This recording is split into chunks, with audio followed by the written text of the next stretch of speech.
ನೂರಾರು ಶವಗಳನ್ನ ಹೂತಿಟ್ಟಿದ್ದೇವೆ ಎನ್ನುತ್ತಿದ್ದಾರೆ.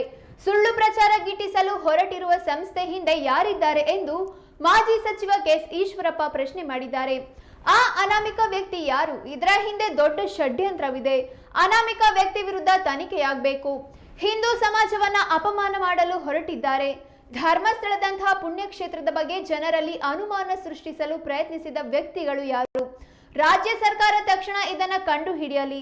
13 ಕಡೆ ನೂರಾರು ಹೆಣ ಹೂತು ಹಾಕಿದ್ದೇವೆ ಎಂದು ಒಬ್ಬ ವ್ಯಕ್ತಿ ಹೇಳಿದ್ದಾನೆ. ಅವನ ಹಿಂದೆ ಯಾರ್ಯಾರಿದ್ದಾರೆ? ಅವನೊಬ್ಬನೇ ನೂರಾರು ಹೆಣ ಹೂಳಲು ಸಾಧ್ಯವೇ? ಅವನ ಹಿಂದೆ ಯಾವ ರಾಷ್ಟ್ರದ್ರೋಹಿ ಹಾಗೂ ಧರ್ಮದ್ರೋಹಿ ಗುಂಪಿದೆ? ವೀರೇಂದ್ರ ಹೆಗಡೆ ಹಾಗೂ ಧರ್ಮಸ್ಥಳದ ಬಗ್ಗೆ ಅಪಪ್ರಚಾರ ಮಾಡುವ ಕುತಂತ್ರ ನಡೆದಿದೆ. ಸರ್ಕಾರ ಮೊದಲು ಅನಾಮಿಕ ವ್ಯಕ್ತಿಯನ್ನ ಅರೆಸ್ಟ್ ಮಾಡಲಿ, ಮೊದಲು ಅವನಿಂದ ಪೂರ್ಣ ವಿಚಾರ ತಿಳಿದುಕೊಳ್ಳಲಿ ಎಂದು ಹೇಳಿದ್ದಾರೆ.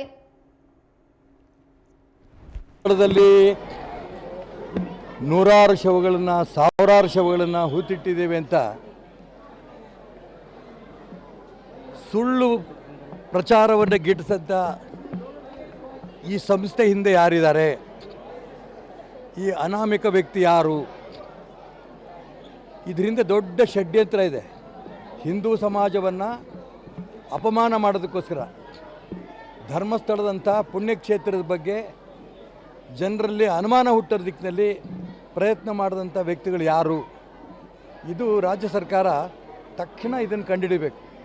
ಯಾಕೆಂದರೆ 13 ಕಡೆ ನಾವು ತೋರಿಸ್ತೀವಿ, ಅಲ್ಲೆಲ್ಲ ಸಾವಿರಾರು ಹೆಣ ಹೂತಾಕಿದ್ದೀವಿ, ನೂರಾರು ಹೆಣ ನಾವೆಲ್ಲ ಸೇರಿ ಹೂತಾಕಿದ್ವಿ ಅಂತ ಒಬ್ಬ ವ್ಯಕ್ತಿ ಹೇಳಿದ್ದಾರೆ. ಅವನ ಹಿಂದೆ ಯಾರ್ಯಾರಾಗಾರೆ?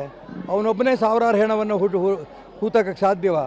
ಅವನೊಬ್ಬನೇ ನೂರಾರು ಹೆಣವನ್ನು ಹೂತಾದಕ್ಕೆ ಸಾಧ್ಯವ? ಅವನ ಹಿಂದೆ ಯಾವ ರಾಷ್ಟ್ರದ್ರೋಹಿ ಗುಂಪಿದೆ?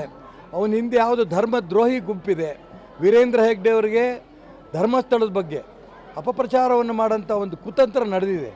ಇದಕ್ಕೆ ನನ್ನ ಒತ್ತಾಯ ಇಷ್ಟೇ, ಯಾರು ಆ ಅನಾಮಿಕ ಅನ್ನೋಂಥ ವ್ಯಕ್ತಿ ಅನೇಕ ಕಡೆ ತೋರಿಸ್ಕೊಂಬಂದಿದ್ದಾನೆ, ಅಲ್ಲಿ ಅವನು ತೋರಿಸೋದ್ರಲ್ಲಿ ಸಂಪೂರ್ಣ ವಿಫಲವಾಗಿದ್ದಾನೆ.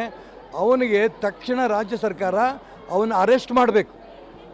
ಅವನ್ನ ಅರೆಸ್ಟ್ ಮಾಡಿ ಅವನಿಂದ ಪೂರ್ಣ ವಿವರವನ್ನು ಸಿಗೋ ತನಕನೂ ಅವ್ರನ್ನ ಬಿಡ್ಕೊಡ್ದು.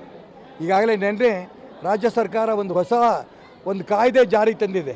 ಯಾರನ್ನು ಬೇಕಾದ್ರೂ ಈ ವಿಚಾರದಲ್ಲಿ ಅರೆಸ್ಟ್ ಮಾಡ್ಬೋದು, ಅವ್ರ ಬಗ್ಗೆ ಕ್ರಮ ತಗೋಬೋದು ಅನ್ನೋಂಥ ಕಾಯ್ದೆ ತಂದಿದ್ದಾರೆ. ಆ ಕಾಯ್ದೆ ನಾನು ಸ್ವಾಗತ ಮಾಡ್ತೇನೆ. ಆ ಕಾಯ್ದೆ ಮುಖಾಂತರ ಈ ಅನಾಮಿಕ ವ್ಯಕ್ತಿಯನ್ನು ಅರೆಸ್ಟ್ ಮಾಡಿ ಅವನ ಮುಖಾಂತರ ಎಲ್ಲ ವಿಚಾರವನ್ನು ಬಹಿರಂಗ ಆಗಲಿ. ಯಾರೂ ಕೂಡ ಹಿಂದೂ ಧರ್ಮವನ್ನು ಹಾಳು ಮಾಡೋಕ್ಕಾಗೋದಿಲ್ಲ, ಧರ್ಮಸ್ಥಳವನ್ನು ಹಾಳು ಮಾಡೋಕ್ಕಾಗಲ್ಲ, ವೀರೇಂದ್ರ ಹೆಗ್ಡೆ ಅವ್ರಿಗೂ ಕೂಡ ಕೆಟ್ಟ ಹೆಸರು ತರೋಕ್ಕಾಗಲ್ಲ. ಅದಕ್ಕೋಸ್ಕರ ಅವನ್ನ ಅರೆಸ್ಟ್ ಮಾಡಿ ಅವನ ಬಗ್ಗೆ ಏನೇನು ಕ್ರಮ ತಗೋಬೇಕು ಅಂತೇಳಿ ಇವತ್ತು ರಾಜ್ಯ ಸರ್ಕಾರವನ್ನು ಒತ್ತಾಯ ಮಾಡ್ತೇನೆ. ಇಡೀ ದೇಶದ ಹಿಂದೂಗಳಿಗೆ ಒಂದು ರೀತಿ ನೋವಾಗಿದೆ.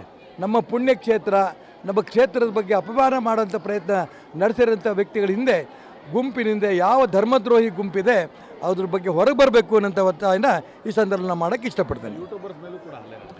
ಅದಕ್ಕೆ ಯೂಟ್ಯೂಬರ್ ಮೇಲೆ ಹಲ್ಲೆ ನಡೆಸಿದ್ದಾರೆ, ಅದೇ ರೀತಿ ಟಿ ವಿಯವ್ರ ಮೇಲೆ ಮಾಡಿದ್ದಾರೆ, ಸುವರ್ಣ ಟಿ ವಿಯವ್ರ ಮೇಲೆ ಮಾಡಿದ್ದಾರೆ, ಪತ್ರಕರ್ತರ ಮೇಲೆ ಹಲ್ಲೆ ಮಾಡಿದ್ದಾರೆ. ಇದು ಹಿಂದೆ ದೊಡ್ಡ ಷಡ್ಯಂತ್ರ ಇದೆ. ಯಾರ್ಯಾರು ಈ ಷಡ್ಯಂತ್ರದಲ್ಲಿದ್ದಾರೆ ಇದಷ್ಟು ಬಹಿರಂಗ ಆಗಬೇಕು. ಧರ್ಮಸ್ಥಳದಲ್ಲಿ ಈ ಕೆಲಸ ಮಾಡಿದ್ದಾರೆ. ಅದೇ ರೀತಿ ಗಾಳಿ ಆಂಜನೇಯ ದೇವಸ್ಥಾನವನ್ನು ಕೂಡ ಸರ್ಕಾರ ತನ್ನ ವಶಕ್ಕೆ ತಗೊಂಡು ಹಿಂದೂ ಸಮಾಜ ತಿರುಗಿ ಬಿದ್ದ ನಂತರ ವಾಪಸ್ಸು ಆ ಒಂದು ಆಡಳಿತ ಮಂಡಳಿಗೆ ಕೊಟ್ಟಿದ್ದಾರೆ. ಹಾಗೆ ಧರ್ಮಸ್ಥಳವನ್ನು ಕೂಡ ಸರ್ಕಾರ ತಗೊಂಡ ದಿಕ್ಕಿನಲ್ಲಿ ಒಂದು ಕುತಂತ್ರ ಷಡ್ಯಂತ್ರ ನಡೆಸಿರೋಂಥ ವ್ಯಕ್ತಿ ಯಾರು, ಸಂಘಟನೆ ಯಾರು, ಅದು ಹೊರಗೆ ಬರಬೇಕು. ಅಲ್ಲಿ ತನಕ ಕೂಡ ಯಾರು ಈ ಅನಾಮಯುಕ್ತ ವ್ಯಕ್ತಿ, ಅವನ ಹೆಸರು ಇವತ್ತಿನ ತನಕ ಬಹಿರಂಗ ಆಗಿಲ್ಲ, ಬಹಿರಂಗ ಆಗಬೇಕು. ಅವನ ಬಗ್ಗೆ ಕಾನೂನು ಪ್ರಕಾರ ಕ್ರಮ ತಗೋಬೇಕು ಅಂತ ಒತ್ತಾಯನ ಈ ಸಂದರ್ಭ ಮಾಡ್ತೇನೆ. ಇಡಿ ತನಿಖೆ